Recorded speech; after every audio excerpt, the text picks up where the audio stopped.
Voltei rápido, né? Peguei esses dias aqui, estou de volta. Estive também durante toda a semana que passou, sendo abençoado por esta igreja e pela visão do pastor Neilson a respeito do congresso Alma de Pastor. E separamos estes dias para cuidar um pouco da nossa alma, porque o pastor, ele cuida muito das pessoas, cuida muito da igreja, e às vezes, ou quase que regra, esquece de cuidar de si mesmo. E Deus nos abençoou através das palestras, do convívio, da troca de experiência e dos desafios, e de reciclar também a nossa visão de que é cuidar de vidas. Eu gostaria nessa manhã abrir meu coração do que passa, pelo menos na minha experiência, quando eu estou preparando uma mensagem. E semana retrasada, quando eu vim aqui, eu tenho uma mente fotográfica. Por exemplo, se eu não me engano, só essa menina aqui de preto que não estava aí, mas os três estavam aí, alguns irmãos estavam aqui. Estou sentindo falta dos meus conterrâneos aqui, que sentam sempre aqui à frente, meus cariocas, é isso? Então, na expectativa de entregar aquilo que o Senhor colocou em nosso coração, eu visualizo algumas vidas e creio que fico a imaginar o que está passando na sua história, à luz do texto e à luz daquilo que a gente quer apresentar para vocês dessa manhã. E queria dizer algo muito especial, que você está aqui, não é para cumprir uma agenda, é porque a conspiração divina conduziu você aqui para ouvir essa palavra. Eu queria, nessa manhã, apresentar... Deu certo? Isso. Essa foto. Não sei se vocês estão vendo com nitidez. Pode apagar. Não, volta a primeira foto maior, isso. Se vocês estão observando, é um pai brincando na banheira do seu apartamento totalmente destruído. E eu fiquei contemplando esta foto por um bom tempo. Mas o que me chamou mais atenção foi o carinho do pai. E esse carinho produziu, não sei se você está conseguindo ver, está muito difícil, o sorriso de suas duas filhas. E eu fiquei imaginando Deus cuidando de mim no caos. É sobre isso que eu quero falar nesta manhã. Por favor, volta, apresenta outra.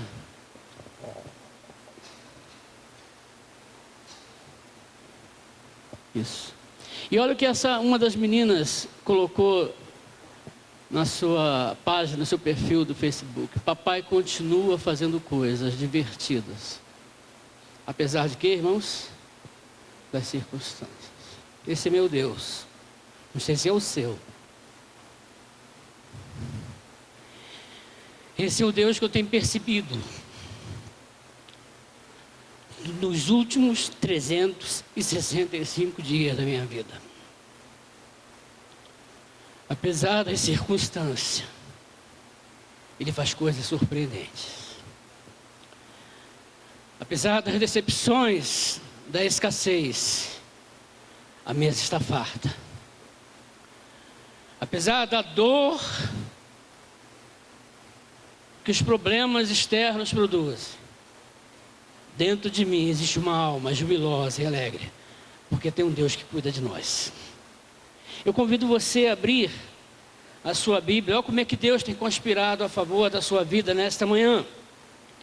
Eu não compartilhei nem o texto com o ministro Arnaldo, mas ele tocou em todos os pontos do versículo que eu irei ler, que se encontra em Hebreus capítulo 1, verso 3, mas eu vou ler do verso 1 ao verso 3, ou melhor, até o verso 4, para não perdermos o sentido daquilo que estava próximo à mente e ao coração do escritor. Ninguém sabe até hoje quem foi que escreveu Hebreus, mas essa epístola, essa carta foi escrita aos hebreus convertidos e crendo que Jesus é o Messias, E estes hebreus, essa comunidade de cristãos, estavam com os olhos voltando-se para a antiga tradição, a antiga dependência da lei. E o autor de Hebreus, usando a cultura hebraica, utiliza todo o teor do livro, ele pode ser entrelaçado com o livro de Levíticos. Mas esse texto me chama a atenção porque ele destaca a pessoa de Jesus. E muitas vezes acontece conosco também, cristãos contemporâneos. Nós queremos voltar à antiga aliança. Nós queremos depender de ritos, nós queremos depender de sacrifícios. Mas nós temos que olhar para a pessoa sustentadora da nossa vida, que é o nosso Senhor Jesus Cristo. Mas antes da nossa leitura, eu queria orar com você. Eu queria que você orasse comigo nesta manhã. Bom Pai, estamos com a Tua palavra aberta, na expectativa que o Senhor fale ao nosso coração, que as histórias da Tua palavra, registradas aqui em Tua palavra, inspiradas por homens, ó Deus, segundo o Teu coração, inspirada com o Teu Santo Espírito, que as histórias, que as falas, que as aplicações, que a interpretação, venham ser entrelaçadas às nossas histórias, e que o Senhor, de uma forma poderosa e sobrenatural, venha trazer a nossa vida ao centro da Sua vontade, ao centro dos Teus cuidados, ao centro do Teu amor, da Tua providência, da Tua compaixão, da Tua fidelidade, do Teu amor incondicional. Resgata-nos, ó Deus, para os Teus braços nesta manhã, em nome de Jesus, amém. Diz o texto: há muito tempo Deus falou muitas vezes e de várias maneiras aos nossos antepassados por meio dos profetas. Ele estava falando que Deus falava através da natureza, através da criação, através dos milagres. Depois fala através dos profetas. E aí ele coloca uma vírgula, verso 2. Mas nestes últimos dias, dos quais nós estamos inseridos, falou-nos por meio do Filho, e quem constituiu o herdeiro de todas as coisas, e por meio de que fez o universo. Agora é o verso principal para a mensagem desta manhã. O Filho de Deus é o esplendor, aqui é a glória. A glória de Deus estava atrás da cortina no Santo dos Santos. Ninguém podia ver a glória de Deus. Mas o texto diz que no Filho está o resplendor, a glória de Deus. Então por isso o Senhor Jesus Cristo disse que quem quer ver ao Pai, olhe para Ele, perceba Ele, sinta Ele. O Filho é o resplendor da glória de Deus.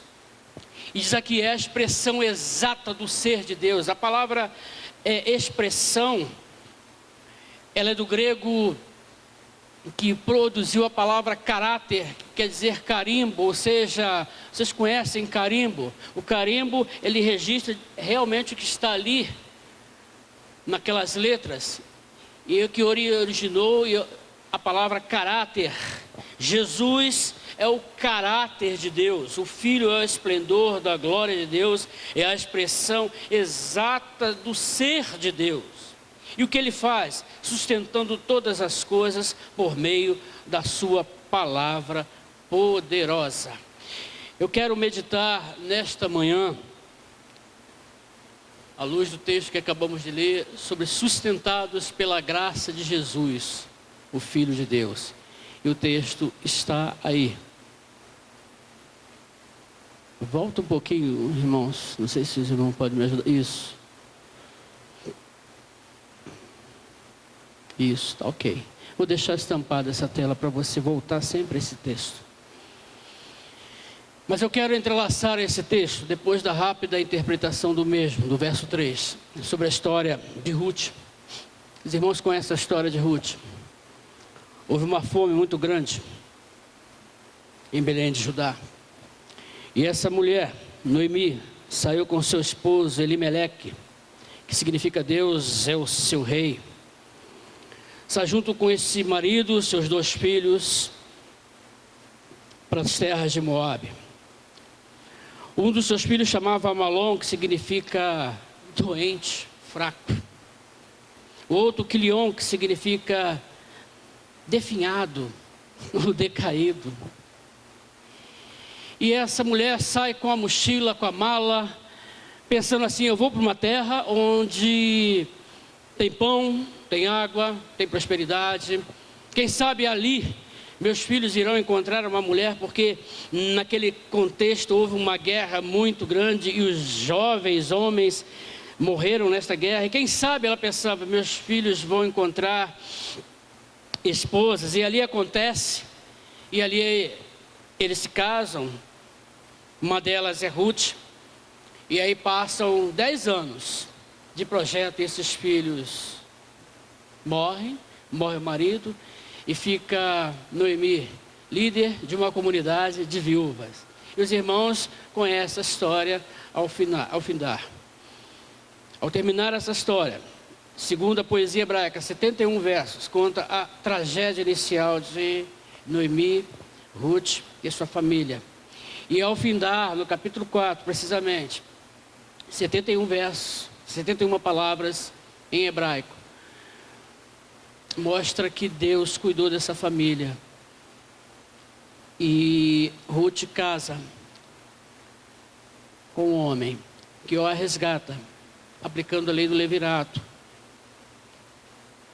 E Boaz era o homem mais próximo daqueles rapazes, filhos de Noemi, que faleceram. E ali ele usa a lei do levirato, resgata essa esposa, Ruth. Tem um filho, e esse filho é o bisavô, né? É o avô de Jessé, e aí faz parte da linhagem de Jesus. E segundo alguns comentaristas, o texto de Ruth foi colocado no cânon da Bíblia hebraica, o Antigo Testamento, para resgatar um elo perdido da linhagem do rei Davi. E Jesus veio de que linhagem? Do rei Davi. Um pequeno sonho foi destruído.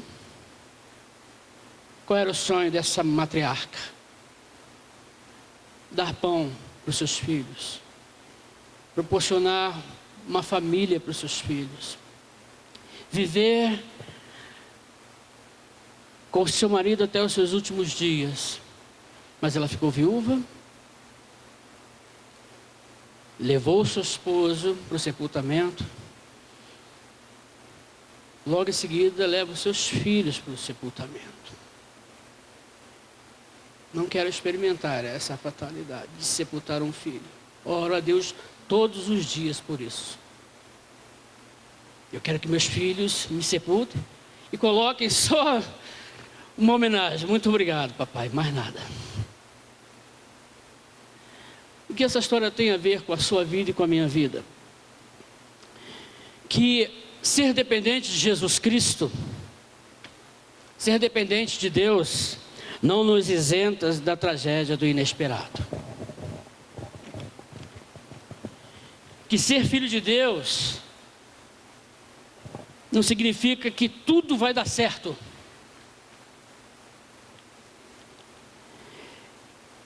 Que ser filho de Deus e discípulo de Jesus Cristo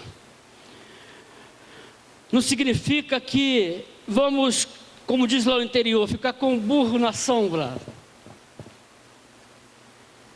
Ser filho de Deus não significa que todos os problemas terminaram. E eu quero fazer algumas considerações à luz do texto que fala aos cristãos hebreus, aqui no livro, na Epístola de Hebreus, a respeito de que Jesus é o que sustenta, Ele é Deus, Ele tem o mesmo poder de Deus. Por isso o tema é sustentados pela graça de Jesus, o Filho de Deus. E eu quero fazer algumas considerações, onde a frase de transição é lições extraídas de sonhos despedaçados. A primeira consideração: que os meus mais íntimos sonhos, os mais preciosos para a vida, desmoronam-se pela dor e sofrimento, para que enxerguemos com clareza os sonhos de Deus na nossa vida. Muitas vezes os nossos sonhos estão acima dos sonhos de Deus. Muitas vezes o seu sonho de jovem sequer ter o endosso dos sonhos de Deus. E esse é o preço alto. Os sonhos terrenos precisam muitas vezes serem despedaçados, desmoronados, para que os sonhos de Deus sejam uma realidade na nossa vida. A segunda consideração, que os sonhos desmoronados têm o poder didático, o poder pedagógico, ou seja, um grande número de pessoas, muitas vezes e quase regra, são transformados em pessoas melhores, em pessoas mais humanas e menos arrogantes. O preço aumenta, irmãos. A dor é essencial para notarmos que muitos sonhos egoístas, onde Deus está totalmente sendo convidado para sair deles. Deus muitas vezes, quase em regra na vida do seu adorador, está à margem dos seus sonhos. Deus não está inserido em seus sonhos, não está inserido no sonho do seu casamento, não está inserido no sonho do seu futuro casamento, da sua futura profissão, do nosso ministério como pastores do rebanho de Cristo. Muitas vezes a nossa ideologia, o nosso perfil, a nossa característica, a nossa dita filosofia de ministério, muitas vezes está à frente, no centro da nossa história, e Deus está à margem. O preço aumentou por quê? Porque a dor é essencial para notarmos com mais clareza e nitidez os sonhos de Deus. C.S. Lewis diz certa vez em um dos seus livros: a dor é o megafone de Deus. Deus tem falado todos os dias da sua vida. Deus tem te orientado todos os dias de sua vida. Deus tem apresentado mensagens, cânticos, livros, todos os dias da sua vida, e você não escuta. Mas aí vem a dor. Aí vem sonhos despedaçados. E aí por isso que C.S. Lewis diz que a dor é o megafone de Deus. A terceira consideração nesta manhã é que a triste realidade de sonhos desmoronados, preste atenção, que a triste realidade de sonhos desmoronados é algo inevitável na existência de todos nós. E um texto que ilustra bem essa minha afirmação se encontra em Eclesiastes 3, versos de 1 a 8, eu não vou ler todos, mas o texto diz que tudo tem o quê? O seu tempo. Há tempo de nascer, há tempo de abrir a madre para o nascimento de uma nova vida. Mas também existirá um tempo que a gente tem que abrir a terra para devolver o que é da terra. Há tempo de construir, tempo de quê? De destruir. Existem algumas coisas na nossa fé, ou na nossa má formada fé, ou convicção de Deus, de ser desconstruída para algumas coisas melhores serem construídas. Há tempo de nascer, há tempo de morrer, há tempo de plantar, há tempo de colher o que se plantou, há tempo de ajuntar pedras, e há tempo de quê? De espalhar pedras. Há tempo de abraçar, de festejar, mas há tempo de chorar também. Eu queria parar e falar um pouquinho sobre há tempo de abraçar. Quantas oportunidades nós temos de abraçar os nossos queridos e não fazemos? Quantas oportunidades nós temos de festejar e celebrar a vida e não fazemos? E só reclamamos, e só reclamamos, e só reclamamos. Quantas oportunidades nós temos de manifestar o nosso amor através de atitudes? Então faça hoje, faça agora. Nós fizemos um curso sobre a importância da validação. O que é validação? Elogio. O elogio não só faz bem para quem recebe, o elogio faz muito bem para quem faz. Então valide as pessoas que você ama, reconheça as pessoas que você ama, reconheça a esposa que você tem, reconheça o marido que você tem, porque vai ter um tempo que você vai ter que se afastar de abraçar e nunca mais vai poder abraçar. O que esse texto de Eclesiastes 3, de 1 a 8, tem a ver com a nossa vida? E qual a lição que nós podemos receber dela? Que a vida tem seus ciclos. que a vida tem seus ciclos, é questão de tempo. Talvez a minha vida vai chegar um ciclo, na sua vai chegar lá na frente, ou vai chegar antes. Todos nós passaremos por ciclos na vida. É impossível, amados irmãos, para o homem em algum momento ter ou exigir respostas audíveis às circunstâncias do seu viver. Existem momentos que devemos ficar em silêncio, para que Deus veja o que em secreto está precisando ser restaurado em nossa vida. Gritamos, falamos, reclamamos, lamuriamos, colocamos culpa no governo, colocamos culpa na igreja, colocamos culpa no nosso pastor, colocamos culpa na nossa esposa, colocamos culpa nos nossos filhos, e não ficamos sequer em silêncio para ouvir a voz de Deus. É nesse momento dos ciclos da vida é que devemos aprender a guardar em silêncio a reabilitação concedida e pela graça de Deus, do qual nós somos sustentados por essa graça do nosso Senhor Jesus Cristo. Me faz me lembrar a história. Eu não quero que você questione a personagem desse diálogo, Madre Teresa de Calcutá. Eu quero destacar a experiência dela com Deus. Certa vez um repórter disse que ela é uma mulher de oração, ela assim, eu oro bastante. E aí o repórter falou, o que a senhora diz para Deus em suas orações? E ela respondeu serenamente, nada, eu só escuto. Tá bom, e o que Deus diz para a senhora em suas orações? Nada, Ele só escuta. Isso me reporta a fala de Jesus quando falamos muito em nossas orações. Falamos, nem sabemos o que falamos. E aí Jesus fala o seguinte, não faça como os fariseus, que vivem nas esquinas, orando audivelmente para ser admirado pelos homens. Isso já acontecia, ele já conseguiu. Mas faz melhor. Quer falar com meu pai? Vá lá para o secreto do seu quarto e fica quietinho. Que no secreto do seu quarto, Deus no secreto da sua alma, no íntimo da sua alma, que é o lugar de Deus atuar, lugar de Deus tocar, lugar de Deus diagnosticar e de aferir, de colocar o seu prumo, de mensurar a sua vida e de forjar o seu caráter. Fica quietinho lá. Que o Pai em secreto, olha a riqueza do texto que Jesus fala no Sermão do Monte, que o Pai em secreto verá, que o Pai em secreto verá o secreto em seu coração.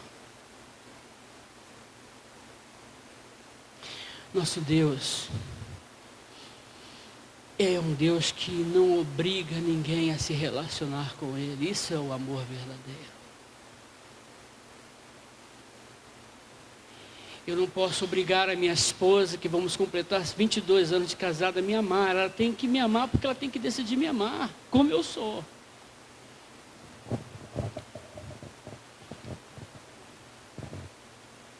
Porque Deus, Ele trabalha com essa questão. Eu preciso deixar Deus entrar na minha vida. Eu preciso me aquietar diante de Deus para ouvir a voz de Deus. Eu gostei muito do seu termo, espetáculo da religião, na sua fala, pastor. Nós queremos performar no espetáculo da religião. Nós queremos performar. E nós, pastores, somos muito tentados a isso. A gente quer performar para você. Puxa vida, eu vou preparar um belo sermão para alguém chegar para mim na porta e dizer assim, puxa vida, o seu sermão foi belo. Vaidade, nada mais que vaidade. Nós estamos o tempo todo performando para a comunidade, performando para a sociedade. E achamos que podemos performar para Deus. Por isso, meus irmãos, não sei qual é a sua história de hoje, eu sei qual é a minha. Eu sei o que está tirando, ou tenta tirar a paz, mas como eu me abro para Deus e digo, Pai, o Senhor sabe de todas as coisas, o bálsamo restaurador e consolador de Deus, restaura no secreto da minha alma aquilo que precisa ser restaurado. Mas quando você orar de Jesus, vá para o seu quarto, feche a porta e ore a seu Pai, que está em secreto, então seu Pai que vê em secreto, o que diz o texto? O Pai que vê em secreto o recompensará. O que ele está dizendo, meus irmãos? O que o nosso Senhor Jesus Cristo está dizendo? Que esta oração é muito mais para o Pai ver em secreto do que ouvir em secreto. E aí eu cito um comentário da Bíblia, edição pastoral, que diz assim sobre esse texto. Me dê licença em ler literalmente o que diz o comentarista. A todo tempo, o homem tenta dominar a vida, que lhe escapa numa série de tempos diferentes. Só Deus tem a visão do conjunto da vida. Só Ele, Deus, conhece de antemão todos os momentos. O homem anseia pela plenitude e deseja realizá-la. Isso, porém, fica limitado aos momentos que para ele são todos isentos. Aí ele aplica esse comentário à minha vida, espero que aplique a sua vida, a sua história. Cabe-lhe então aceitar o momento presente. Olha que lindo, irmãos. Cabe-lhe então aceitar o momento presente como dom de Deus e ter discernimento para fazer a coisa certa no momento certo. Se o homem quiser encontrar-se com Deus, deverá procurá-lo no momento que foge, isto é, hoje, no momento presente. Assim, o único relacionamento com Deus é a única vida concreta acontecendo aqui e agora. O resto é saudade e preocupação. Como está a sua vida hoje? Como está a sua história hoje? E esse conflito, meus irmãos, é de todos. Deus sabe de todas as coisas. Bom, e aí veio a pergunta, o questionamento de todos nós. Então, Marcos. Então, até mais formal. Então, pastor Marcos, por que Deus permite que aconteçam certas coisas? Eu não sei, irmãos.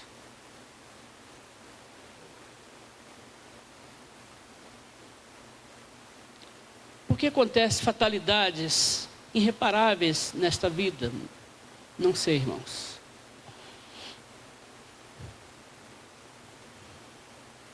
Tem até o livro de um rabino que é Por que coisas ruins acontecem com pessoas boas. Eu recomendo essa leitura. Por que coisas ruins acontecem? Pessoas boas. Na realidade, é uma pergunta sem resposta. Isso não é de hoje. Isso é desde a época de Davi, quando ele no Salmo 42 diz assim: por que está abatida, ó minha alma? E por que perturba dentro de mim? A minha manhã, a minha noite, ao meio-dia, eu estou me alimentando de dor, de lágrimas, de choro. Mas um dos salmistas disse que Deus tem um odre, no sentido da poesia hebraica, tem um vaso, tem um jarro, que guarda o quê? As suas lágrimas. A sua lágrima é importante para Deus. A ponto da poesia hebraica dizer que Deus tem um odre no céu, que guarda as suas lágrimas. Sabe por que Ele guarda? Porque Ele sabe cada história que está por cada lágrima que você derrama em seu rosto. A quarta consideração. Estamos caminhando para o fim, meus irmãos. Que é a contínua realização dos sonhos menores cria no homem a dificuldade de apreciar e buscar sonhos maiores, que são os sonhos de Deus. Somente uma experiência de dor, eu tenho essa convicção na minha experiência de vida, no meu legado existencial. Somente uma experiência de dor profunda desenvolve a capacidade de desfrutar a verdadeira vida. Somente quando perdemos é que valorizamos o que temos. A Paralimpíadas está aí para provar. Pessoas se superaram quando perderam um dos membros do seu corpo. Descobriram talvez até o seu talento. Pastor, tem esperança para a minha vida? Tem. Porque tristeza tem data para terminar, irmãos, amém? Tristeza tem data para terminar. Mas a graça e a glória de Deus, ela é o quê? Eterna. Eu termino contando a história do pastor Pedrão. Vai aparecer o vídeo dele daqui a pouco. Pastor Pedrão, homem de Deus, um homem no Rio de Janeiro que abençoou muitas vidas, juntamente com a sua esposa. Pastor e esposa de pastor servindo a Deus. E a fatalidade veio na sua vida. Mas ele diz que mesmo com as fatalidades, ele crê que a sua família, o seu casamento, é sustentado pela graça de Jesus. Eu gostaria que você voltasse sua atenção, seu coração, sua mente. E se possível preparar o ambiente, até na iluminação, para ver esse vídeo, que ele é pequeno, de 2 minutos. Mas ele falou ao meu coração, e por isso eu não queria ficar só para mim, e eu trago para compartilhar. Eu não sei quais têm sido os seus problemas. Eu não sei quais são os seus desafios. Eu não sei o tamanho da sua dívida com Deus, ou com os homens, ou com os banqueiros. Eu não sei qual é o problema que você tem no seu relacionamento conjugal. Eu não sei se você veio aqui pela manhã dizendo assim: talvez eu ouça uma palavra nessa manhã que salve o meu casamento, que salve a relação com meus filhos, que salve a minha relação com Deus. Espera aí, relação com Deus tem que ser salva? Tem sim. Desta vez um homem de Deus, um homem entregando a sua vida à obra de Deus, ele pediu e fez a seguinte oração: Senhor, me dê sabedoria para eu não abandonar a minha fé, porque de tudo que eu tenho, mais precioso é a fé. A minha oração, meus irmãos, não sei qual é a saga da sua história, é que você combata o bom combate, venha acabar a sua carreira nessa vida, mas não abandone, guarde sua fé, porque é a fé que salva o casamento, é a fé que salva os nossos ministérios. É a fé que faz você enxergar aquilo que o homem oficializou como desgraça na sua vida. Lembre essa última fala do Marcos Alvarenga.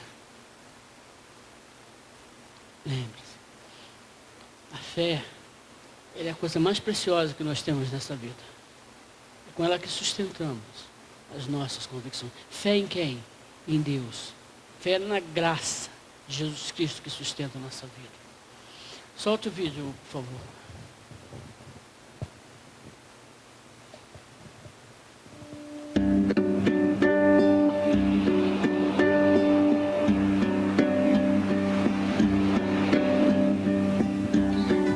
O que fazer? Tudo dá errado. As coisas nem sempre funcionam como a gente quer, né? Essa é uma dúvida da Carol Lindsay, né? Ela tem essa dúvida que as coisas não acontecem como a gente quer, né? E você está aqui diante de 2 pessoas que foram atacadas pelo imprevisto. Consegue dar close aí, ó? Aqui, você está vendo esse corte que vai daqui da minha garganta, vai até aqui, ó. O nome disso aqui é cirurgia de ponte de safena e mamária. Eu fiz no primeiro semestre, em junho. E aí fui tratado e paparicado pela minha doce Marisa, né? Ela cuidou de mim. Privilégio da gente estar aqui com ela hoje, né? E aí a Marisa descobriu que tinha um tumor no cérebro, no cerebelo. Ela fez a cirurgia do tumor do cerebelo, retirou as coisas, teve alta numa quinta, sexta-feira foi a fisioterapia e sábado ela entrou em coma. Mas o Senhor a tirou do coma, ela ficou 20 e poucos dias internada, ficou 17 na UTI e já está voltando às suas funções normais. Então, eu acho que talvez o problema da Lindsay, o problema de outras pessoas não chegam nem perto dos problemas que nós enfrentamos não deu nem um ano agora, né? Mas isso fora outras coisas, né? Eu perdi todo o dinheiro que eu tinha, mas a gente não perdeu uma coisa. Nós não perdemos a fé, nós não perdemos a esperança e nós sabemos que o Senhor nos ama profundamente. Paulo nos ensina isso em Romanos capítulo 8, quando ele diz no verso 23, pois sabemos que todas as coisas cooperam para o bem daqueles que amam a Deus. Nunca orei reclamando pela cirurgia do meu coração. Nunca reclamei pela cirurgia que a minha doce Marisa fez no cérebro. E nós agradecemos a Deus, porque apesar de tudo, hoje nós estamos aqui, pregando a palavra e vivendo a palavra. Porque nós somos nutridos de um amor um pelo outro. Nós temos 30 anos de casados, vamos fazer 31 anos de casado.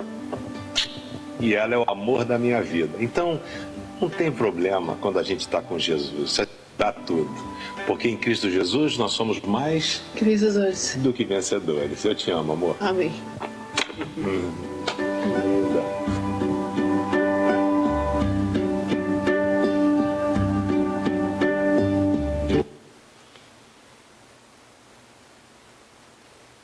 Eu desafio você nesta manhã,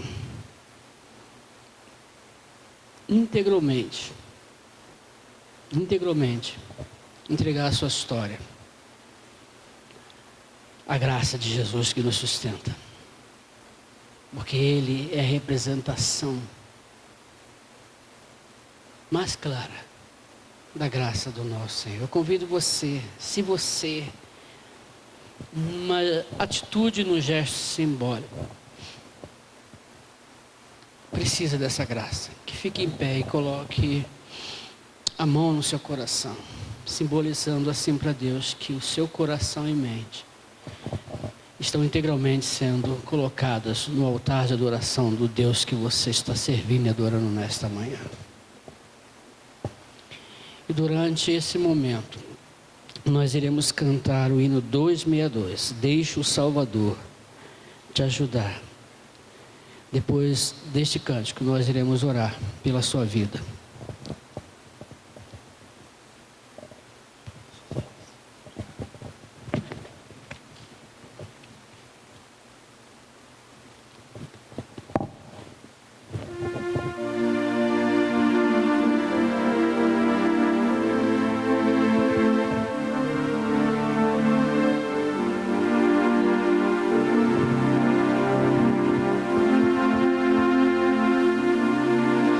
Já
Oremos.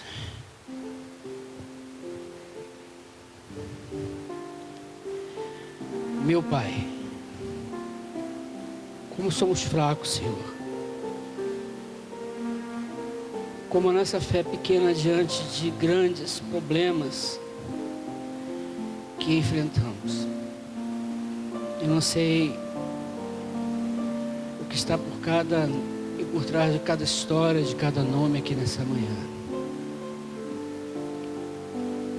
Pois só o Senhor tem a capacidade, no secreto da alma de cada um de nós, enxergar, perceber aquilo que tem roubado a alegria da nossa salvação, aquilo que tem roubado a alegria do casamento, da relação familiar, do sustento digno de uma família, da enfermidade que tem roubado a paz, a alegria de viver. E a nossa oração nesta manhã, que queremos entregar o nosso futuro em Tuas mãos. Cuide, ó Deus, de cada um de nós, porque sem o Senhor, sem o Seu amor, sem a Tua graça restauradora, nada podemos fazer. E que possamos desfrutar deste primeiro dia da semana como uma dádiva, e assim ela é uma dádiva, um presente da Tua graça, da Tua criatividade. Como aquela foto introdutória da mensagem desta manhã mostrou, que apesar do caos, a Tua criatividade, a Tua graça apresenta na medida certa o sustento, a cura, o livramento, o discernimento para continuarmos a viver na total dependência de Ti. Que o Teu poder nesta manhã, através da palavra compartilhada e reproduzida ao coração de cada um em mente, venha produzir frutos em abundância na história de cada um de nós. Restaura-nos, cura-nos e restaura a nossa fé também, em nome do nosso Senhor Jesus Cristo. Amém. Os irmãos podem sentar. Que Deus abençoe. Mais uma vez, pastor, muito obrigado pela rica oportunidade de compartilhar aquilo que Deus colocou no nosso coração. E ore pela minha vida e da minha família. Precisamos muito. Deus abençoe.